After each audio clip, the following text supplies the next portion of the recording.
on behalf of the permanent secretary. Okay. But let me be quick in saying that this the actual appointment and promotion and all these things are the functions of the the Personnel Management Office and Public Service Commission. Okay. We are only there to facilitate the processes. Okay. The other area that we work on is human resource development, which focuses on staff training, induction, monitoring, and as well as coaching.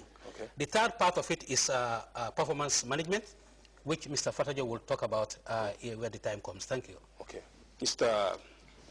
CDPO, can you tell us more about the human resource development component of the directorate and the type of training you support? Okay, thank you very much. As alluded by the previous speaker, the human resources and my directorate has three main thematic areas. Okay.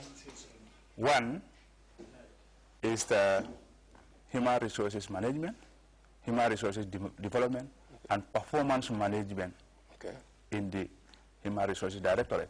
Okay. So the human resources development, mainly the main function of human resources development in that component is to train staff, education staff.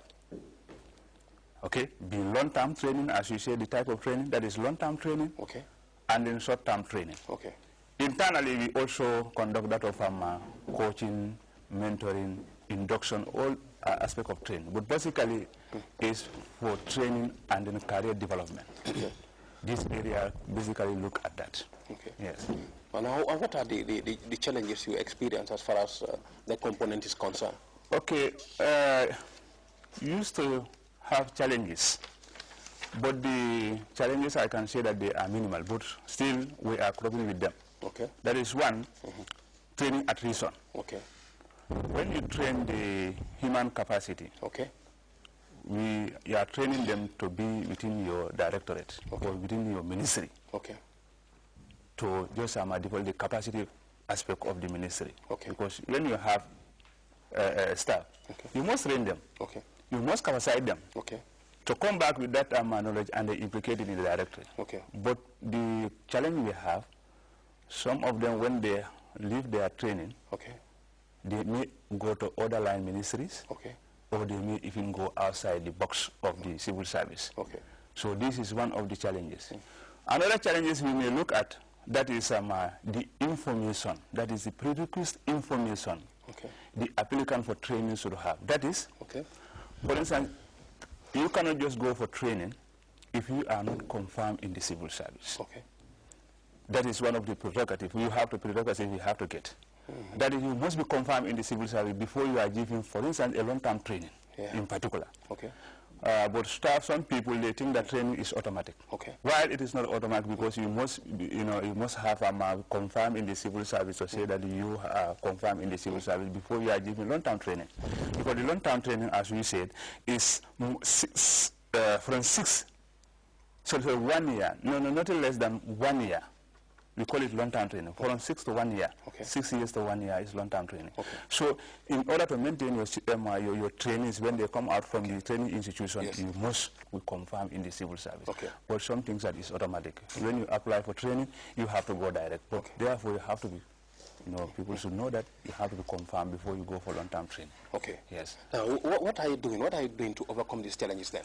Okay, the challenges, as we say, that we are overcoming it. The sensitization is going on. Education is very good at that. Sensitizing, each sector staff of what is their mandate, what they're supposed to do and what they're supposed not to do. That is going on. The attrition, when we look at it, we are addressing it. That is one of the challenges we are now, because you are all afraid with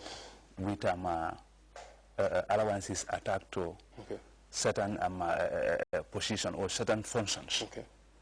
For instance, I can give you one example. We have a retention allowance. Okay. This retention allowance, because of that, you used to have people, when they have training, they go outside the box of education, but still, when this training allowance, retention allowance came in, and then how to reach allowance also came in, now that problem, we cannot just say that now it's not a challenge, but compared to before, is just minimized drastically. Yes.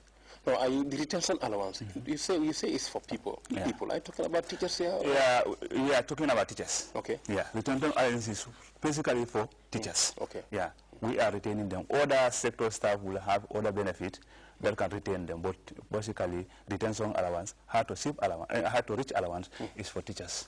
Okay, the retention allowance is for teachers across the board? When you say retention allowance is in the twofold. Okay. You understand? Okay. Because hardship allowance is a retention allowance. Okay. But it's for people who are serving in an area which education map it as hardship area. Okay.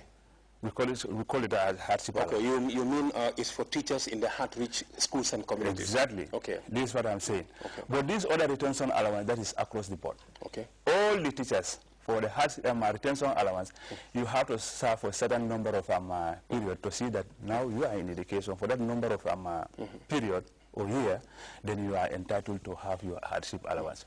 In addition to retention allowance, in addition to that, if we are posted to a place where we just map it as a hardship area, in addition to that, you get that also. Okay. Yes. So now that this challenge of training attrition is very minimal. Okay, Mr. Jata, yes, Sidi talk about the retention allowance. Yeah. So since the introduction of this retention allowance for teachers in the hard-hit communities, now what have you experienced in the difference between teachers before dropping their jobs for another lucrative job? Now, I think the hardship allowance I call it, has played a significant role in maintaining teachers in our system. Okay. You'll find out that even when we are at the regions, at one time it was difficult for you to move teachers from region 1 here, that is Banjul and Serekunda and Brikam, etc., into Basse area, etc. It was very difficult. But with the introduction of this hardship allowance, we are now seeing teachers moving away gradually from these areas to these areas which are referred to as hardship. Okay. So that has helped us a lot in maintaining our staff.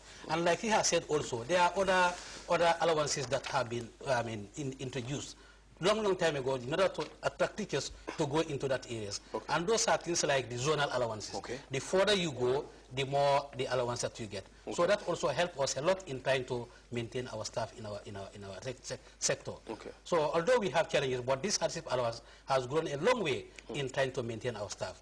Another thing that we have done, the strategy that we have used to maintain our teachers up in up countries there is the idea of decentralizing teacher training. Okay. You find out that nowadays we conduct teacher training in Janjambure. Okay. So we recruit teachers from the local areas, train them there, and disperse them into that area. So you find out that now they don't have to come back to here and then go. Because at one time, even when I was posted in Basse, teachers are recruited in Basse to come and attend the college. Once they are trained, to take them back to Basse is difficult. Okay. It's difficult. You're right. So, but with this introduction of decentralization of training, that has almost is almost fading away. We are now having a lot of teachers going into these hardship areas. Okay. Yeah. Okay. Okay. Mr. Fatajo, from you are the principal education officer performance management system. Would you mind to explain further about the performance management system and the role of the Human Resource Directorate in its implementation? I mean, the performance management system is basically trying to help managers to manage effectively and professionally, for that matter. And it's sort of after 2005-06 when an institutional assessment was done, and it was found that there were lapses in our management system. Okay. And then we did squad and found that the best system that we could come up with is performance management system. Okay. It was coming new. Okay. And it is usually private sector approach. Okay. But we want to try it in the civil sector. Civil sector, yeah. And it helped a lot because it's about setting objectives. Okay. Managing performance towards those objectives, and also measuring performance against those objectives. That's the basic concept of performance management system. Okay. And we institutionalized sector-wise planning, You have a strategic plan. We do not only stop at the strategic plan, but we make sure that it is operational. Okay. Like directorates